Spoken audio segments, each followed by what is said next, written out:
이제 영화 주인공으로 삼고 싶은 인간. 이호 교수님의 인간. 여러 가지 고민을 하다가 조건을 한번 생각해봤어요.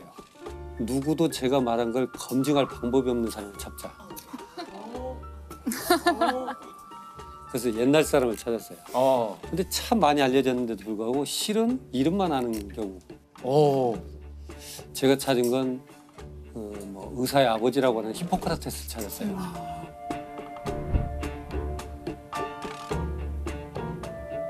히포크라테스 하면 정말 제가 아는 건 히포크라테스 선서밖에 없어요.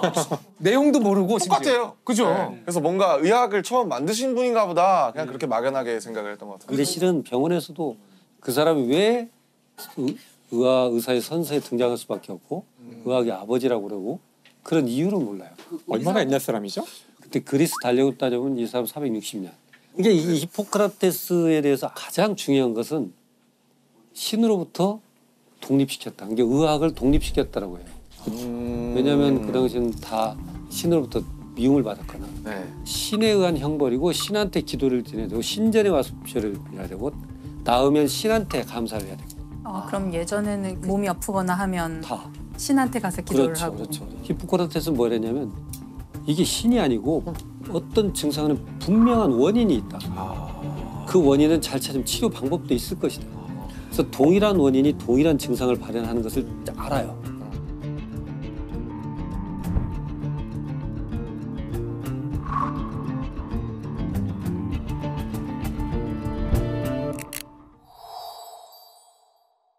그래서 신으로부터 의학을 분리시킨 독립선언을 한 사람이고 최초로 인간학을 했던 사람이라고 우리가 해요. 인간을 중심으로 봤다 이제 드디어. 그럼 사람도 자연의 일부이기 때문에 우리는 자연 치유 능력을 가지고 있을 것이다. 우리는. 우리가 증상이 나타나는 건 우리 스스로의 자연스럽지 못한 어떤 형태가 있다. 그것이 환경적인 것일 수도 있고 스트레스일 수도 있고 뭐 물이나 공기의 문제 뭐 이런 것들일 수도 있고 그런 그 원인을 몰라서 우리는 막연히 신한테 물어보는 것이라는 거죠. 이 히포크라테스가 고민하는 건 보이는 증상에서 보이지 않는 인체를 해석하려고 굉장히 관찰을 많이 해요. 해부 안 했어요? 못하죠. 그때는 해부를 못했군요. 근대에 와서 겨우 그래요. 그 당시에는 관찰할 수 있는 도구가 없었잖아요. 그러니까 관찰하기 위해서 환자의 똥을 먹어요. 환자의 똥도 먹고 콧물도 먹어보고 고름도 먹어보고 그리고 제자들도 먹게 해요. 와 대단하다. 내가 나만 과학이네. 나만 맛보고 이런 게 아니고 똑같이 맛보게 하는 거예요. 그리고 먹고 자 이 맛이야 이 환자 이 질환은 이 일관성을 갖는 거죠.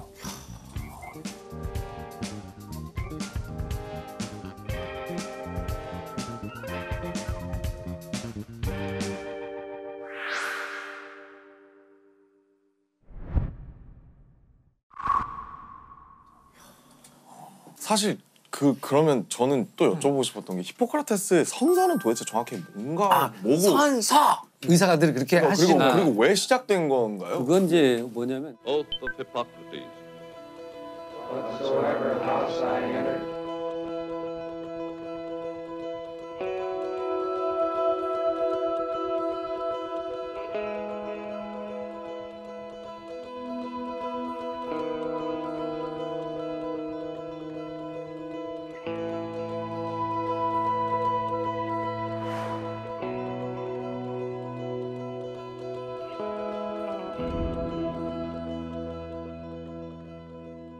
지금 선서는 쉽게 말씀드려서 제네바 선언이라고 해요, 실은. 거기에는 인류에 대한 얘기, 인류애에 대한 얘기가 들어있고 1948년도에 우리가 2차 세계대전 때 끔찍한 인류의 만행이 있었잖아요. 여기에 또 의사들의 약품 개발도 있었고 관여된 바도 있고 그래서 세계 인권 선언이 됐던 뭐 선서가 됐던 이런 것들 그 당시 많이 만들어졌어요. 서양 의학은 히포크라테스를 원점으로 삼으니까 그 히포크라테스 선서가 또 있었고 거기에서 이제 일부 가져오고 기독교적인 윤리나 뭐 이런 것도 들어온 거죠. 실은 원문의 히포크라테스 선서는 계약서예요. 계약서요? 그 어떻게 보면 노예 계약서 이렇게 표현하는 거예요.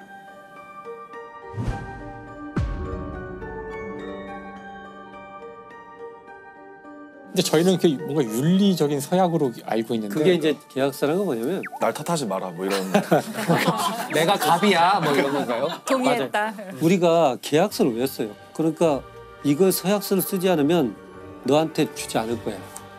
너한테 내가 치료해주지 된다는 않겠다. 건 아 환자한테 받는 거군요. 아닙니다. 동료 의사끼리.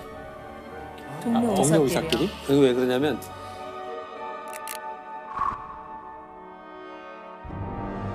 그 당시에는 학교가 없잖아요. 국가가 의대도 안 가지고 있잖아요. 네. 어떤 집은 설사를 잘 고치는 기술을 가진 집이 하나 있어요. 네네. 네네. 어떤 안지를 잘 고치는 그러니까 간의 비기예요. 다 하나씩 한 질환을 가지고. 어떻게 보면 과가 나뉘어 있는 거예요. 그렇죠. 소아과, 뭐 한의학과, 정형외과, 뭐 뼈 부러진 거 잘하는 집안 뭐 이렇게 나눠져 있죠. 근데 이렇게 나눠져 있다 보니까 의사가 명망을 얻으려면 그 수턱이 많은 집을 돌아다니면서 얻어야 돼요.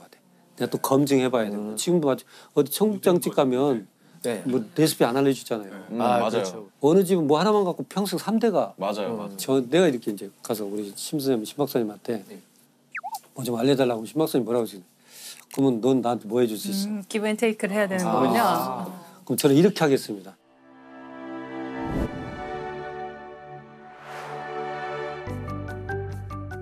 아스클레피오스는 의술의 신, 희계의 아이라는 뭐 건강의 신, 이 신, 남신, 여신 모든 신을 걸고 맹세를 하겠습니다.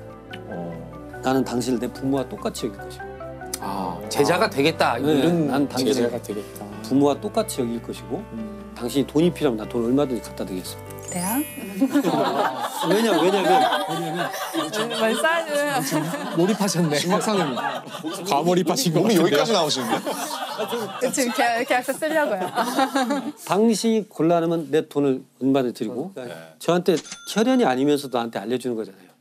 향후에 당신의 자식이 알려달라고 그러면 돈을 받지 않고 또 내가 또 선서를 하라고 내가 하듯이 이 선서를 받지 않고 증서와 돈을 받지 않고 가르치겠습니다. 그렇게 하고 자 그럼 앞으로 누구를 가르치냐면 저는 제 자식과 당신의 집안 자식과 이 선서를 내 앞에 돈을 내고 한 사람 외에는 절대 가르치지 않겠습니다. 이렇게 되는 거예요. 근데 여기서 중요한 것은 가르친다, 가르침을 받는다, 가르친다가 있어요. 그 얘기는 뭐냐면 의술이 전파되는 그렇죠. 거죠. 이 선언을 한 우리의 공감대를 가진 사람 환자를 위해서 같이 공동체를 형성해야 됩니다. 우리 가문으로 있어서는 안 됩니다. 근데 이건 사람을 낫게 하는 기술이거든요. 이걸 널리 같이 공유하고 싶었던 거예요. 그리고 표준화시키고 싶었던 거고. 그렇네요. 일종의 네트워크 형태의 의대를 만든 거네요. 그렇죠.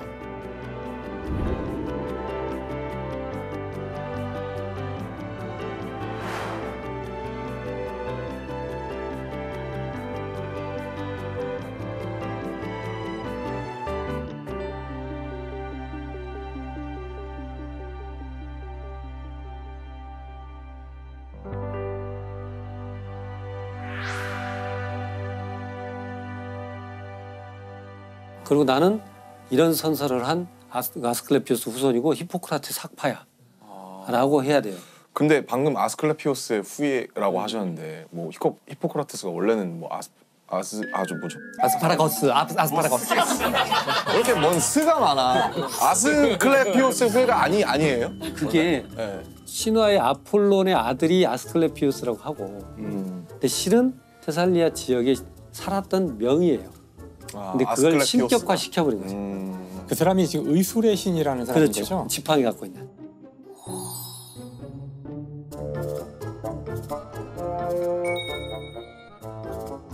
그 소크라테스가 죽을 때 얘기했다는 얘기 거기 바로 나오는 그거죠. 거죠. 소크라테스가 죽을 때 뭐라고 그랬어요? 소크라테스가 죽을 때 했던 수수께끼 같은 말이 하나 있었거든요. 너 자신을 알라밖에 모르는데 저는. 나도 아스클레피오스에게 빚진 닭. 내가 죽으면 그러니까 뭐를 닭 한 마리를 뭐 빚졌으니까 갚아라 뭐. 그러니까 그 수수께끼를 풀어줄게요. 아,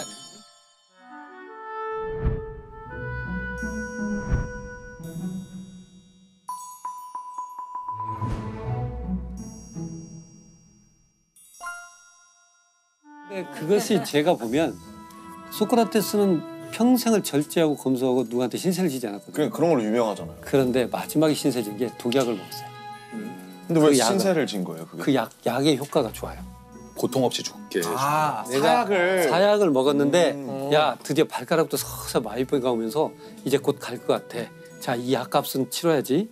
이 약을 준 그 신자한테 고맙다고 전해줘. 나는 이제 영원한 영생한 영혼의 세계로 갈 거예요. 제가 해석할 때는. 계산하고 가는 거예요. 그러니까 외상을 딱 처리를 하고 간 거네요. 생각했던 것보다 훨씬 깔끔한 분이에요. 훨씬 멋진데. 아주 깔끔해요. 그렇게 이제 아스클레피우스라는 네. 의술의 신인으로 신격화돼 버리니까 어떤 형태로든 아스클레피우스 집안이어야 돼요. 아스클레피우스를 팔지 않으면 1차 안 먹혀요.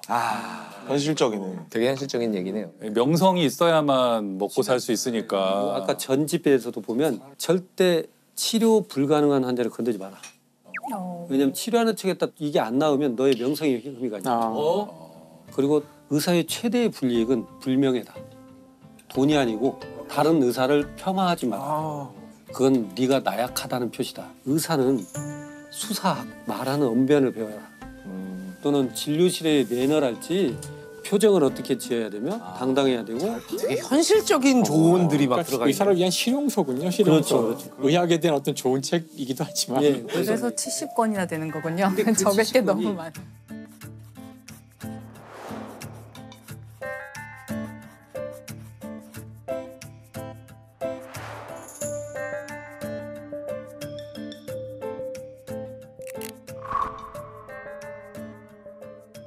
히포크라테스가 레토릭, 수사학이 중요하다. 의사가 말을 잘해야 된다는 게 단순히 이렇게 약을 팔아라 이런 뜻이 아니라 그렇죠. 신뢰감을 주고 그렇죠. 그리고 환자들에게 이렇게 너의 병은 나을 수 있다. 뭐 이런 것들을 믿음을 적절히 주고. 잘 설명을 해주면 그렇죠.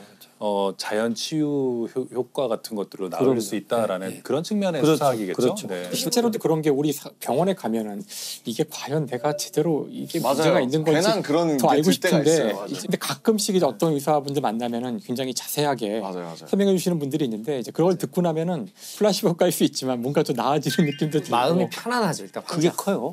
자동차를 몰고 가서 주유소 가서 경유차인데 원래 가솔린을 넣어요. 그럼 차가 가요? 안 가요. 안 가잖아요. 네. 우리는 심리적으로 어떻게 생각하냐에 따라서 갈 수 있는 차예요. 우리 몸은 우리 몸은 그런 심리적인 힘이 있기 때문에 우리 한자 문화에서도 네.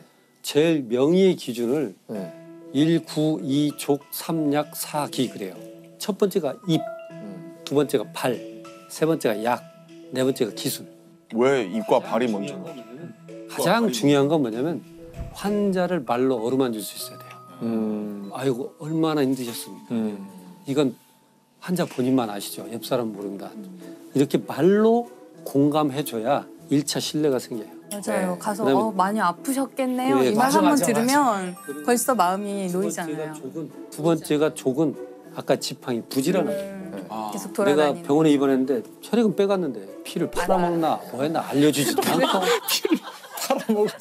뭐 검사 좀 하는데 근데 부지런히 와서 이렇게 됐습니다 저렇게 됐습니다 그래, 그래가지고 맞아요. 우선 판독 나기 전에 제가 봤는데 괜찮습니다 이렇게 부지런함 그다음에 새로운 약을 쓰고 새로운 기술을 쓰는 건데 이 순서가 좀 바뀐 것이 아닐까. 어찌 보면 우리가 뭐 병원에 몸이 아파서 병원에 가게 되면 특히 종합병원에 가게 되면 정말 목을 메고 가는 거잖아요. 그분한테 저한테 모든 목 맨다는 얘기를 하시면 법의학자는 상당히 그분에게 많은 것들을 의지하고 의지하고. 내 그렇죠. 모든 그렇죠. 것들을 다 그렇죠. 보이고 진짜 의사 선생님 이렇게 되잖아요. 한 번만 도와주십시오. 참고로 우리가 이제 클리닉이라고 하잖아요. 네. 뭐 무슨 클리닉 하잖아요. 그 클리닉이라는 것이 그 디클라인, 리클라인 이게 좀 기울어졌다는 표현이죠. 네. 몸을 벽에 기대고 누워 있다는 뜻이에요. 그래서 침대에 누워 있는 환자의 머리맡에서 얘기한다는 것이 클리닉이거든요. 이 환자의 머리맡에서 계속 같이 기도하는 자는 대화를 하는 것이 클리닉이에요. 그래서 제가 생각하는 그 피부 클리닉이 아니네요. 좀 다른데 그거랑?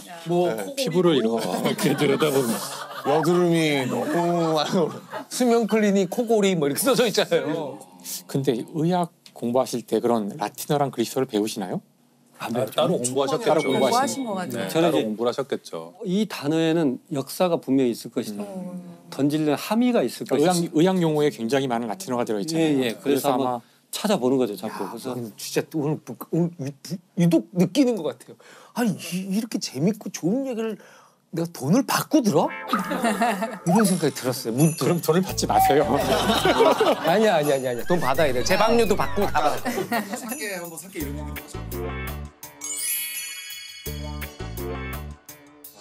이 영화로 만든다면 영화의 마지막 장면은 생각해봤는데 그 영화로 한다면 영화니까 가상일 수 있잖아요. 아까 그 소크라테스의 그 의문의 말도 다 해결되는 결말이 떠올랐는데 소크라테스가 그 감옥에서 죽을 때 제자들이 있었잖아요. 그렇죠. 그 중에 사실은 변장하고 들어온 히포크라테스가 있었던 거죠. 왜냐면 히포크라테스 이 망토를 후드티를 항상 입고 다녔어요. 후드티. 아 그때 후드티가 네, 항상 망토를. 그래서 권위의 와가지고 상징. 마지막에 설득한 거죠. 평소 친분이던 소크라테스한테 이렇게 죽을 필요 없다. 근데 이제 나는 받아들일 것이다. 이거는 내가 이거를 받아들이지 않는다면 공화국이 무너진다. 그래서 그러니까 그럼 약이나 좀 좋은 거 달라. 그러니까 히포크라테스가 그럼 이걸 드시게 하고서 약을 타도 주니까 먹으면서 그래 뭐 당신도 왔으니 그 의술의 신에게 닭 한 마리 보내드리 내 이름으로 하나 보내드리게 하고 막 먹고 죽은 게 아닌가. 그것도 또 좋죠. 그래서 소크라테스가 죽는 것을 보고 히포크라테스는 역시 정치의 무상함, 그렇죠. 세상의 무상함. 나는 역시 사람을 구하는 일밖에 할 수가 없는 사람이구나. 그래서 선서에 그렇게 써 있어요. 나는 그래요? 무슨 일이 있어도 죽음에 이르는 약을 주지 않을 것이며 그걸 처방도 하지 않을 것이다. 근데 독약을 준 거잖아요. 그러니까 그걸 후회하면서 떠나는 거죠. 그래서 마지막에 자막으로 다시는 이런 나레이션이 일을 하지 깔리면서 저 멀리 북쪽이 테살리아로 떠나는 히포크라테스의 마지막 모습 엔딩 크레딧 올라가고 딱 뭐 이런 거 제일 마지막에 동시녹음 뭐 김영하 이런 이렇게 작가 김영하 각색 김영하 이래가지고 역시 소설 같구나. 진짜 벌써 본 것 이야기의 같아요 이 상상력이 영화를. 네, 아유 정말 옆에서